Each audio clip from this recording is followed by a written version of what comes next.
नमस्कार दोस्तों, मेरा नाम है विजय कुमार। आप देख रहे हैं कॉमिक्स पिटारा चैनल को। तो चलिए दोस्तों, मनोज कॉमिक्स की इस शानदार कॉमिक्स को शुरू करते हैं जिसका नाम है माँ का कर्ज। आप देख सकते हैं इसका कवर पृष्ठ जो कि कुछ इस तरह का है। तो चलिए इसकी शानदार स्टोरी को हम शुरू करते हैं। माँ का कर्ज। हीरकपुर के राजमहल के उद्यान में संध्या के समय। महारानी जी, आप नीलकंठ की पहाड़ियों में रह रहे अवधूत नाम के सिद्ध महात्मा से संतान प्राप्ति का आशीर्वाद क्यों नहीं लेती? अरे चंद्रा, बहुत से पीर फकीरों के डेरों के चक्कर लगा लिए लेकिन कुछ हासिल नहीं हुआ। खैर, तू कहती है तो मैं वहां भी जाकर देख लेती हूँ। उसी रात महारानी सुपर्णा ने अपने पति राजा विशाल देव से कहा, महाराज, मैं संतान प्राप्ति के लिए अवधूत बाबा के दर्शन करने जाना चाहती हूँ। महारानी, हमें इन संत महात्माओं पर तनिक भी विश्वास नहीं है, लेकिन फिर भी हम तुम्हारी इस इच्छा में बाधक नहीं बनेंगे। और अगले दिन शीघ्र ही सैनिकों, तुम यहीं नीचे रुको, मैं अकेली ही पहाड़ी पर अवधूत बाबा से मिलने जाऊंगी। सुपर्णा अकेली ही दुर्गम पहाड़ियों पर चढ़ने लगी। थोड़ी देर बाद जब वो अपनी सांसों को नियंत्रित करके आश्रम में प्रविष्ट हुई, बेटी, आखिर तुम्हें यहां आना ही पड़ा। अगले पल वो दौड़कर अवधूत बाबा के चरणों से लिपट गई और रोने लगी। उठो बेटी, उठो। किसी विवाहित स्त्री का अपने पति के अलावा किसी पर पुरुष के चरणों में गिरना शास्त्रों के विरुद्ध है। तत्पश्चात उन्होंने उसे चुप कराया और बोले, मैं जानता हूं हमारी बेटी संतान प्राप्ति का आशीर्वाद लेने के लिए यहाँ आई है। हाँ बाबा, बड़ी आस लेकर आई हूँ, मेरी खाली झोली को भर दो बाबा। सुपर्णा का कथन सुन अवधूत बाबा ने तत्काल ही आंखें मूंद ली और किसी गहरे सोच में डूब गए। और कुछ देर पश्चात, बेटी, तुम्हारे संतान तो हो जाएगी, पर बदले में तुम्हें एक कुर्बानी देनी होगी। कैसी कुर्बानी बाबा? तुम्हारे 2 जुड़वा पुत्र होंगे। अपने बड़े पुत्र को तुम्हें हमारी सेवा में साधु जीवन बिताने के लिए देना होगा। ओह, सुनकर सुपर्णा सोच में पड़ गई। फिर कुछ देर बाद, ठीक है अवधूत बाबा, मैं अपने होने वाले जुड़वा पुत्रों में से बड़ा पुत्र आपकी सेवा में देने का वचन देती हूँ। बेटी, ये वचन निभाना इतना सरल नहीं होगा। राजा विशाल देव कभी भी इस बात को स्वीकार नहीं करेंगे, लेकिन फिक्र मत करो, मैं तुम्हें अपने पति को मनाने के लिए 3 मौके दूंगा। यदि तुम उन 3 मौकों पर उन्हें इस बात के लिए राजी कर सकी तो ठीक, अन्यथा तुम्हारा बड़ा पुत्र स्वयं चलकर हमारे पास आ जाएगा और इसके साथ ही तुम्हारा छोटा पुत्र भी राज छोड़कर कहीं चला जाएगा। ऐसी अवस्था में तुम वचनहारी हो जाओगी और तत्काल ही मृत्यु को प्राप्त हो जाओगी। ओह, सुनकर महारानी सुपर्णा पुनः सोच में डूब गई।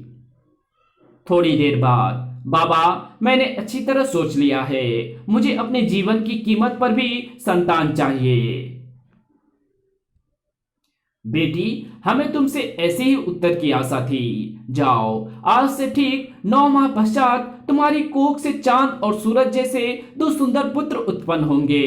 यह हमारा आशीर्वाद है और अवधूत बाबा के आशीर्वाद की कृपा से ठीक 9 माह बाद, महाराज, मैं अपने पुत्रों का नाम चांद और सूरज रखना चाहती हूँ। महारानी, हमारे दोनों पुत्र वाकई चांद सूरज के ही समान हैं, इसलिए इनके लिए ये नाम उचित रहेंगे। महाराज, खुशी की इस बेला में मैं अपने बड़े पुत्र चांद को अवधूत बाबा की सेवा में देना चाहती हूँ। ये कैसे हो सकता है महारानी कि एक राजा का पुत्र साधु बने? हम इस बात की स्वीकृति कभी नहीं देंगे। ये कह विशाल देव आवेश में भर तेजी से कक्ष से निकल गया। महारानी हतप्रभ सी बैठी देखती रह गई। ये क्या हुआ? महाराज तो मना करके चले गए। फिर दिन बीतने के साथ चांद सूरज दोनों जुड़वा भाइयों का लालन पालन राजकीय परंपराओं के अनुसार होने लगा, परंतु सुपर्णा हर समय उसी बात को सोचती रहती। और इस तरह 10 बरस का लंबा समय बीत गया। एक दिन, महारानी, चांद सूरज अब बड़े हो गए हैं, अब इन्हें आगे की शिक्षा ध्यान हेतु भरद्वाज ऋषि के आश्रम में भेज देना चाहिए। महाराज, आप ठीक कह रहे हैं। आप सूरज को भरद्वाज ऋषि के आश्रम में छोड़ आइए। सूरज को ही क्यों? चांद भी तो उसके साथ जाएगा। महाराज, चांद राजनीति और अन्य विद्याओं की शिक्षा लेकर क्या करेगा? उसे तो साधु जीवन अपनाना है। महारानी, क्या बक रही हो? तुमने आज बरसों बाद फिर वही राग अलापना शुरू कर दिया है। महाराज, मैंने अवधूत बाबा को इस बात का वचन दिया हुआ है। मैं आपके आगे हाथ जोड़ती हूँ, मेरे वचन की लाज रख लीजिए। महारानी, कुछ भी हो, ये नहीं होगा, कदापि नहीं होगा। यह हमारा फैसला है। ओह, तब विशाल देव सूरज के साथ साथ चांद को भी लेकर भरद्वाज ऋषि के पास पहुंचा। गुरुवर, आज से इन दोनों राजपुत्रों को आपको शिक्षा देनी है। भरद्वाज ऋषि दोनों भाइयों को विद्या अभ्यास कराने के साथ साथ राजनीति और शस्त्र विद्या की शिक्षा भी देने लगे। लेकिन राजकुमार चांद का मन शस्त्र विद्या में हरगिज नहीं लगता था, जबकि बाकी विद्याओं को ग्रहण करने में वो पूरी दिलचस्पी लेता था। हाय! अगले पल, सूरज, तुम इन निर्दोष जीवों की हत्या का पाप अपने सिर क्यों लेते हो?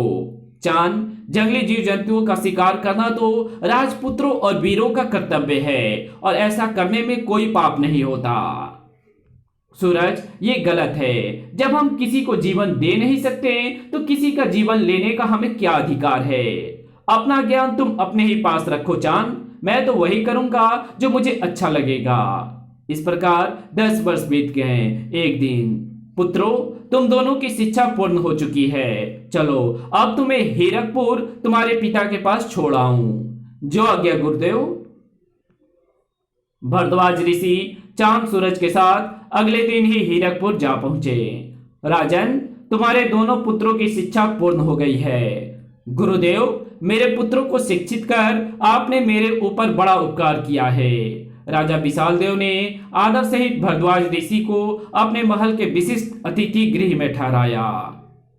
रात्रि को, गुरुदेव, हमारे राजकुल की रीति के अनुसार जब भी कोई राजकुमार गुरु के पास से शिक्षा ग्रहण करके वापस लौटता है, उससे अगले दिन ही उस राजकुमार की राज परीक्षा ली जाती है। हम चाहते हैं कि कल दरबार में आप हमारे पुत्रों की राज परीक्षा लें। जो भी राजकुमार आपके द्वारा ली गई राज परीक्षा में उत्तीर्ण होगा, उसे ही हीरकपुर राज्य का युवराज घोषित कर दिया जाएगा।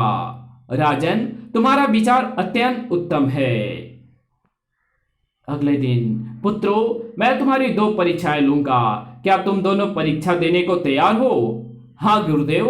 तो सुनो, यदि तुम्हारे राज्य के पड़ोस में कोई दूसरा छोटा और दुर्बल राज्य हो तो तुम्हें बड़े एवं शक्तिशाली हीरकपुर राज्य के राजा होने के नाते उस राज्य के प्रति कैसा व्यवहार करना चाहिए? मैं उस राज्य को जीतकर तुरंत अपने राज्य में मिला लूंगा।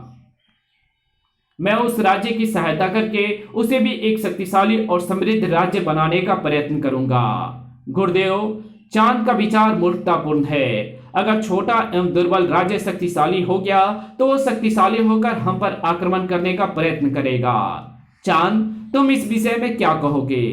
गुरुदेव, असहाय लोगों की सहायता करना मनुष्य का पहला कर्तव्य है। उन्हें सताना एवं उन पर अत्याचार करना पाप और अक्षम्य अपराध है। तुम दोनों की पहली परीक्षा तो पूर्ण हो गई। अब तुम्हें दूसरी परीक्षा देने के लिए वन में आखेट करने इसी समय जाना होगा। संध्या को तुम दोनों को अपना अपना शिकार लेकर हमारे पास उपस्थित होना होगा। जो आज्ञा गुरुदेव। सूरज और चांद अपने अपने अनुचरों के साथ अलग अलग रथों पर बैठे वन की ओर चल दिए। 100% इस परीक्षा में मैं ही सफल होऊंगा।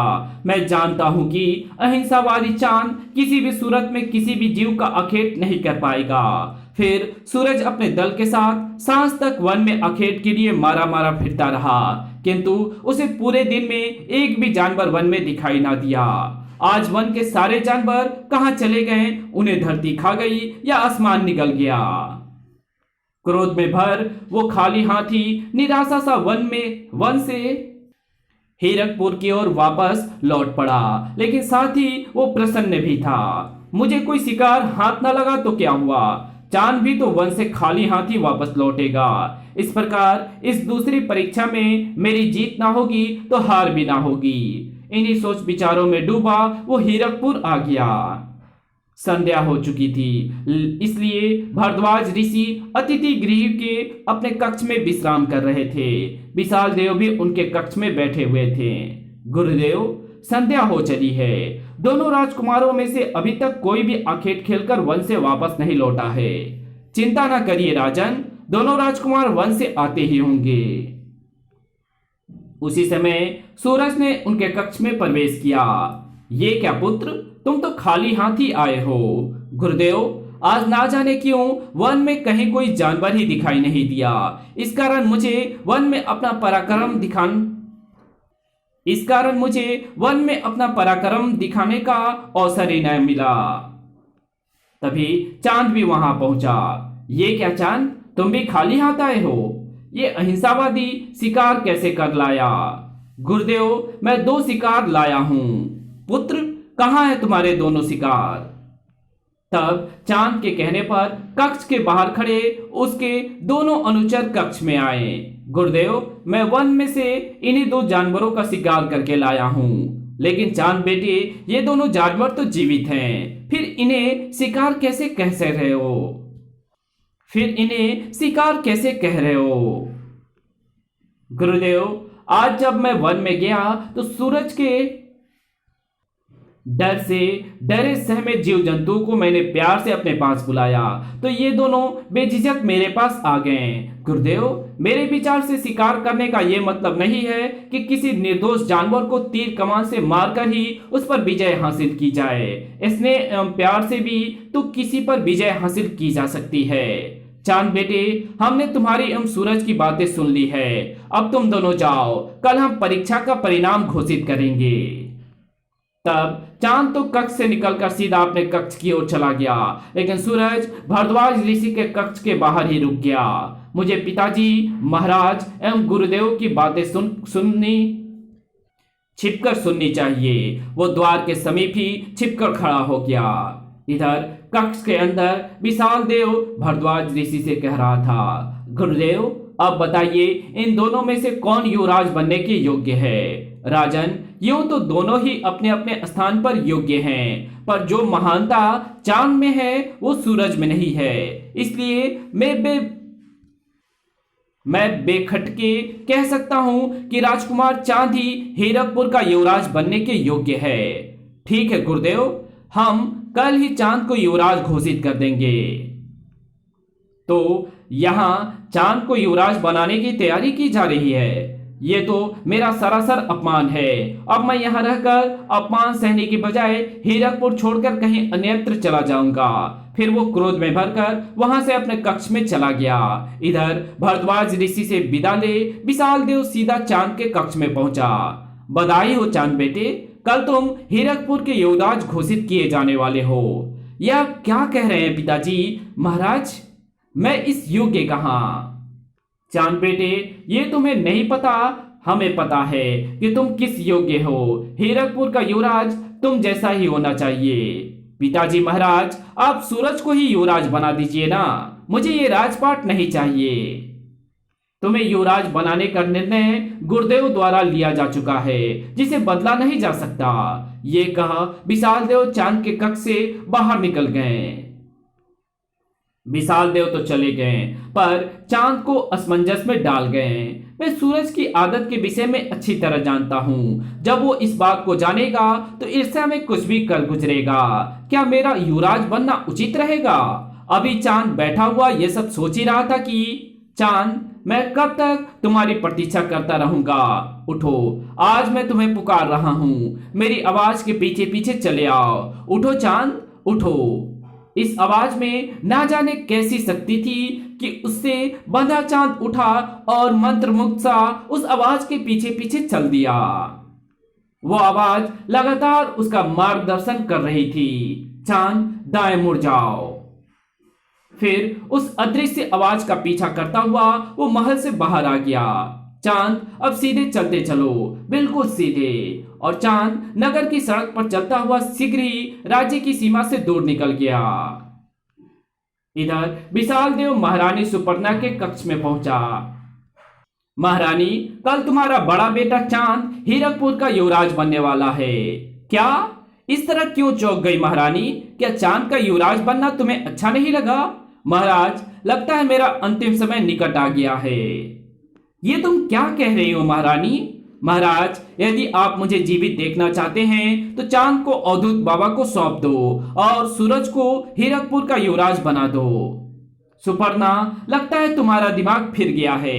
हीरकपुर के भावी युवराज को भला एक साधु को कैसे सौंपा जा सकता है? ठीक है महाराज, जैसी आपकी मर्जी। अगले पल हिच! क्या हुआ महारानी? हिचकी लेते ही सुपर्णा ने प्राण त्याग दिए थे। ये देख विशाल देव हक्का बक्का सा रह गया। सुपर्णा, सुपर्णा, क्या तुम सचमुच में मर गई? ये तो हमने स्वप्न में भी नहीं सोचा था। काश मैं तुम्हारी बात मान लेता तो तुम इस प्रकार ना मरती। और फिर वो उसके शव पर गिर फुट फुट कर रो पड़ा। कुछ देर तक रो लेने के पश्चात तुम दोनों इसी समय राजकुमार चांद एवं सूरज के पास जाकर सूचना दो कि उनकी मां स्वर्ग सिधार गई है। जो आ गया महाराज। कुछ ही देर बाद क्या हुआ? दोनों राजकुमार तुम्हारे साथ क्यों नहीं आए? महाराज, राजकुमार अपने अपने कक्षों में नहीं हैं। क्या? इतनी रात गए? वे दोनों कहां चले गए? पता नहीं महाराज, हमने उन दोनों को सारे महलों में खोजा पर वे हमें कहीं नहीं मिले। ओह, विपदा की इस घड़ी में कोई भी तो हमारा अपना हमें धीर बांधने वाला नहीं है। इस कहानी को यहीं खत्म करते हैं। इसके आगे कहानी पढ़ेंगे इसके पार्ट 2 में। तो मिलते हैं इसके दूसरे पार्ट में। तब तक के लिए बाय। अगर आपको ये वीडियो अच्छी लगी हो तो इस वीडियो को लाइक कर देना। चैनल पे नए हो तो चैनल को सब्सक्राइब जरूर कर देना और हमारे दूसरे चैनल डिवाइन टेक्नोलॉजी और टॉप 10 पिटारा को भी जरूर से सब्सक्राइब कर देना। और इस वीडियो की जहां जरूरत हो वहां पर इसको शेयर जरूर कर देना। Thanks for watching my videos.